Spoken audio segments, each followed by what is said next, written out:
Hello, I'm Diane Hatcher, and I work for Core Compete, a SaaS Platinum partner. I'm excited to talk with you today about the cloud and SaaS grid. You normally don't hear these two words together, but I hope to stretch your mind around this idea. Starting from the basics, I'll quickly review what SaaS grid is and why it's still important. Then I'll talk about cloud infrastructure and why it's a great option for your grid. At the end, I'll provide some additional ideas on how to move your SaaS grid workloads to the cloud. SaaS Grid is a technology that has been around for many years, providing significant performance benefits for large-scale SaaS usage.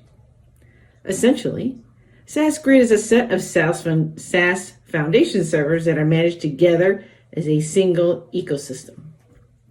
It's deployed across a number of servers or virtual machines, or VMs, that sit on top of a shared file system. Each compute VM can be considered as a grid node. The shared file system is typically a high-speed clustered file system, such as IBM SpectrumScale or Intel Lustre. The shared file system allows the same files to be accessed by any node on the grid using the same physical path name. SaaS Grid is a great architecture for orchestrating and executing SaaS workloads, and it is inevitably used to support many production-type workloads. These critical workloads deliver analytics, scores, and decisions to core operational processes across the organization, and they are relied upon to perform consistently when needed. There are two main workload patterns for the SaaS Grid. First, there is the ability to break up a single SaaS job into multiple tasks and run each task on separate nodes in parallel. This type of parallel processing is helpful when users run the same set of code against different slices of data. For example, when forecasting demand for each product within a retail catalog, the same workload can be run for each individual product or SKU. Each execution can run on a different node in parallel, and the shared file system supports concurrent access to the data. Obviously, running the forecast in parallel will complete much quicker than running them in sequence, one after the other. The second pattern is what I call multi-tenant. You can configure the grid to provide specific resources to different teams in the organization. For example, the marketing team can access one set of servers on the grid, while the finance team can access another set. This is especially useful when different teams have different resource demands. This is a very common configuration for SaaS Grid deployments. The challenge arises then when there is an increase in demand for resources. The SaaS Grid is typically sized for an expected workload. If demand exceeds that capacity, performance of SaaS jobs can be greatly reduced and affect other users on the grid. Especially in a multi-tenant setup, demand for SaaS resources can fluctuate significantly, either because of regular analytic or reporting requirements, or because special projects. We've seen COVID-19 also impact many organizations by generating new analytical projects to understand and handle the changing business landscape. Coupled with overall usage increases, consistency of performance can become an issue. SaaS Grid, as I said before, is architected to orchestrate across separate compute hardware and a shared file system. The upside is that performance is greatly enhanced. But the downside is that this type of on-premise infrastructure cannot be adjusted quickly. Organizations cannot dynamically respond to quick increases in the demand. Expanding the grid can take several weeks or months, as it means procuring and adding more hardware to the IT infrastructure. So what this means is that there could be additional capital expense and operating costs, delays waiting on hardware and configuring it for your environment, and additional data center operating expenses. If the grid is expanded to meet peak requirements, but then there is wasted capacity and cost during normal workloads. So let's talk a little about clouds and cloud infrastructure. As you know, the main cloud providers are Amazon Web Services, or AWS, Microsoft Azure, Google Cloud Platform, or GCP, and Red Hat OpenShift. There are some nuances between what these vendors provide, but at a high level, the architectures are very similar. The key elements for SaaS Grid in the cloud are the same as an on-premise deployment. You need to set up grid nodes using instance types that have fast CPUs and proper network bandwidth. These instances need to be located in the same proximity zone, so they are physically close together to minimize network latencies. SaaS Grid can also support different instance sizes, but it's important to use the same chipset across all of the grid nodes. All cloud vendors support automation for launching new instances and deploying software. And this automation really allows you to easily provision and configure instances as you need them. You also need to configure a shared file system that is accessible to all of the grid nodes. This shared file system needs to be configured to provide the I/O requirements that are needed for optimal grid performance. Good options in the cloud are Lustre, NetApp, and GPFS. Cloud storage buckets are also important, as these represent low-cost storage options for large amounts of data. Cloud buckets don't provide the same high data transfer speeds that a shared file system provides, but these are great options for storing data archives and user files. All the major cloud vendors have the ability for you to deploy SaaS Grid on VM instances with a shared file system that conforms to the on-premise deployment requirements. SaaS has provided excellent details on which instance types and storage options work great for each cloud vendor. Regardless of the cloud vendor, using cloud infrastructure has these benefits. 1, no hardware purchases are required for servers and storage. 2, no data center operating expenses for maintaining the hardware are needed. And 3, if additional capacity is needed, you can easily provision more capacity with virtually no wait time. With SaaS 9.4m6 or later, SaaS has made extending the SaaS Grid much more seamless without impacting SaaS users actively running jobs. You are able to add nodes to the grid and register them with the grid controller without having to restart or pause the grid. Because of this capability, the cloud is a perfect place to deploy the SaaS Grid. Remember that demand for SaaS Grid resources can fluctuate significantly, either because of regular analytic or reporting requirements, or because of special projects. For example, regular reporting requirements can use significant resources once a week, once a month, or once a quarter, or even once a year. Updates to pricing lists can require heavy short-term forecasting workloads. With a cloud-based deployment, you can make your SaaS Grid elastic on a managed basis by scheduling additional capacity to address known peaks in demand, and then scaling back down when the peaks are over. So by leveraging automatic deployments, you can add additional capacity on a scheduled basis, and then you can scale the grid back down by quiescing the recently added grid node, allowing existing jobs to finish, then shutting it off completely.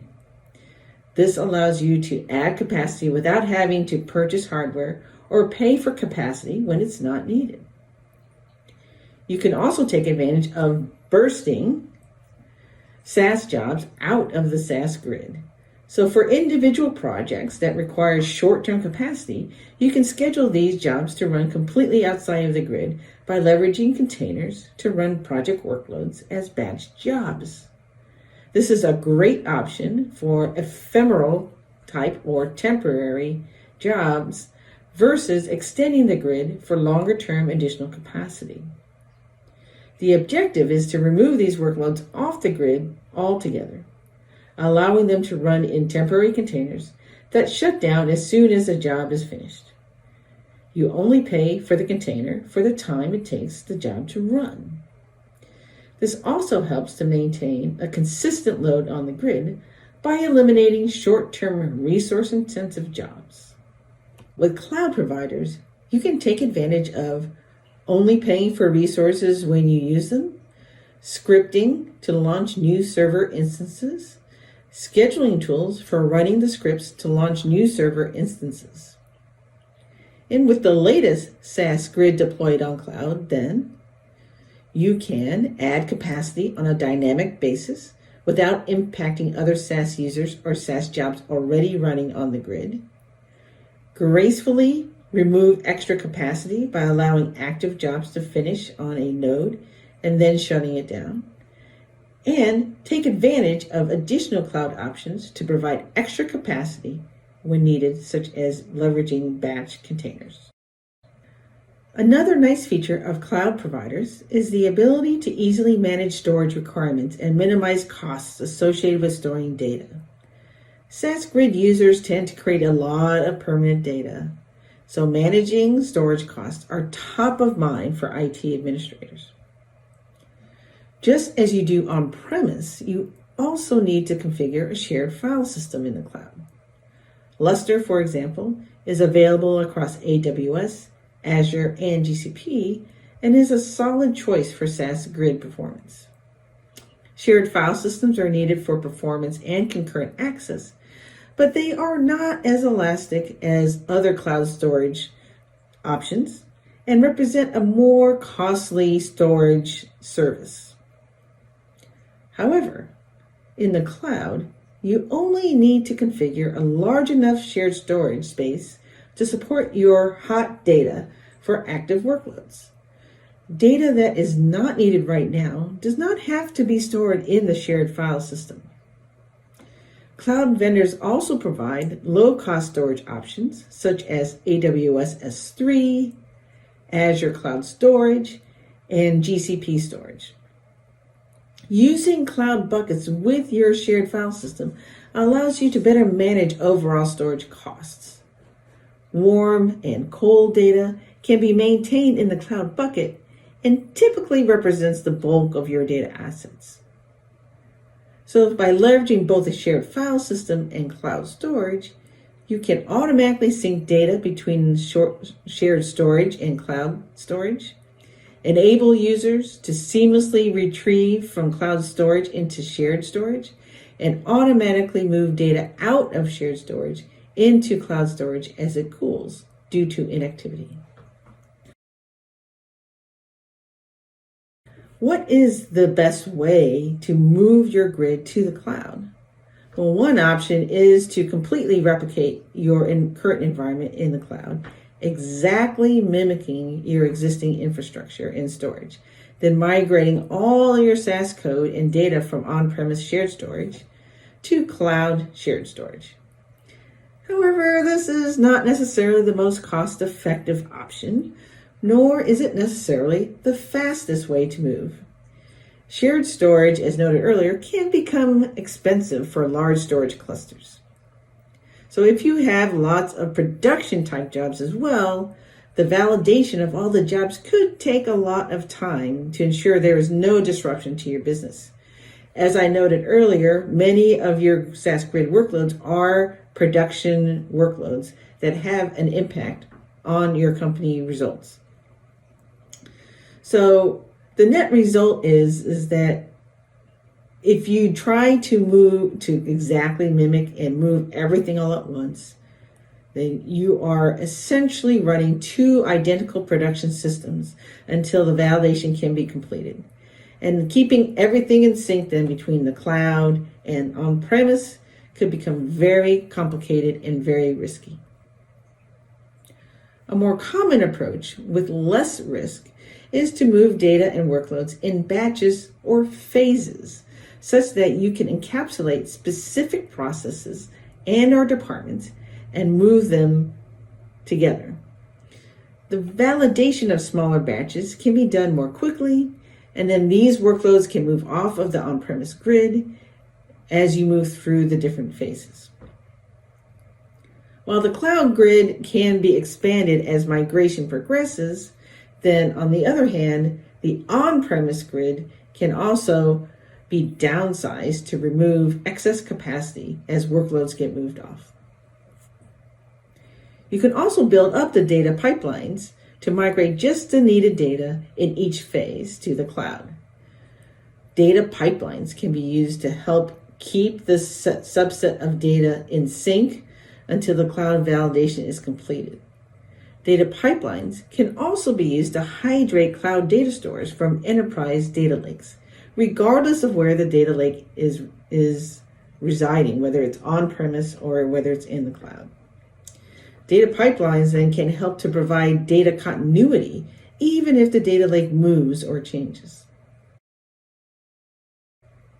To determine how to phase your migration, it is best to perform a detailed assessment of your existing environment. This is more than taking inventory, although that is an important piece of information. You also want to understand the nature of your workloads and the data and execution patterns they represent. So you should understand what your workloads are doing, such as data prep, reporting, or analytics.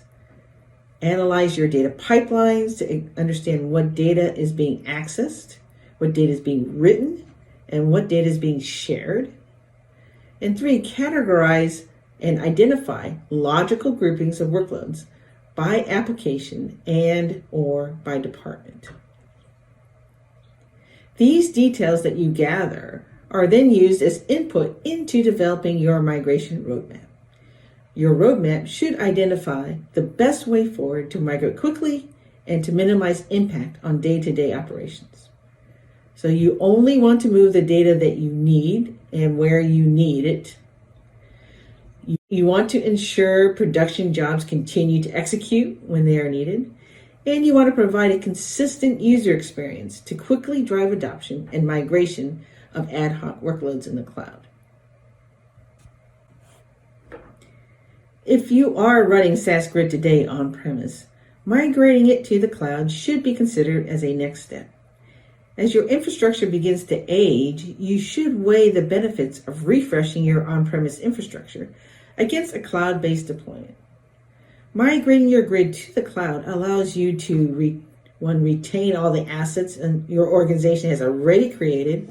It allows you to quickly configure a baseline grid environment without having to purchase or wait on hardware. It allows you to expand quickly as cloud adoption increases within your organization. I hope I've been able to show how you should think about SaaS Grid differently in the cloud.